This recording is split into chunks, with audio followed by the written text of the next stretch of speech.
A ranar 1 ga watan Oktoba na shekarar 1960, Najeriya ta samu cikakken 'yancin kai daga Birtaniya bayan shekaru masu yawa na mulkin mallaka.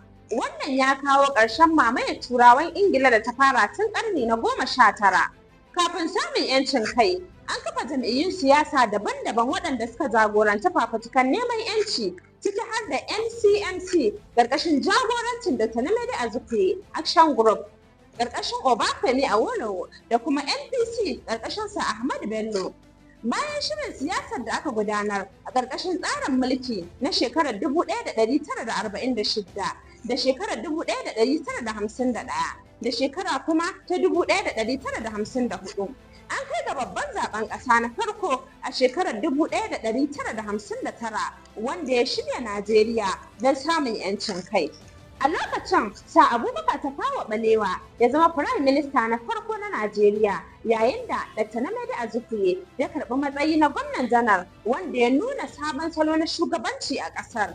Daga bisani a shekarar 1963, Najeriya ta koma jamhuriya, inda Dr. Azikiwe ya zama shugaban ƙasa na farko. Samun 'yancin kai ya kasance babban tarihi ga al'ummar Najeriya, wanda ake tunawa duk shekara a ranar 1 ga watan Oktoba. Da aka samu 'yancin kan, sai dai bayan shekara 6 kacal, rikice-rikicen siyasa da ƙabilanci suka haifar da juyin mulkin soja a shekarar 1966.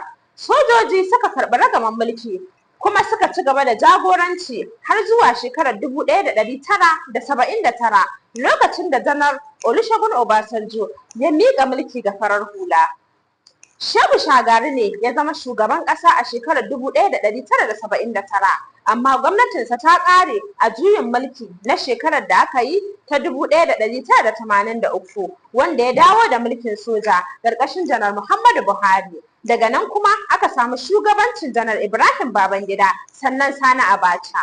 Bayan rasuwar Abacha a shekarar 1998, Janar Abdulsalami Abubakar ya shirya mayar da mulki ga farar hula a ranar 29 ga watan Mayu na shekara 1999. Najeriya ta dawo dimokuraɗiyya, inda Olusegun Obasanjo ya zama shugaban ƙasar.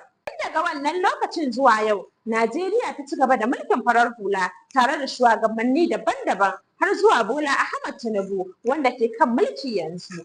Duk da tarihin doguwar tafiyar tun daga samun 'yancin kai a shekarar 1960, Najeriya na fuskantar manyan ƙalubale a yau. Da farko dai, matsalar tsaro ta yi ƙamari, musamman ta'addanci a arewacin ƙasar, hare-haren 'yan bindiga da rikicin makiyaya da manoma. Na biyu, akwai matsalar tattalin arziki, hauhawar farashin kayayyaki, rashin aikin yi, da kuma dogaro da mai a matsayin babban tushen kuɗin shiga. Na uku, Najeriya na fama da cin hanci da rashawa, wanda ke hana ci gaba. Daga ƙarshe, gare ku dubban 'yan Najeriya, kuna murna da wannan 'yanci da aka samu a shekarar 1960?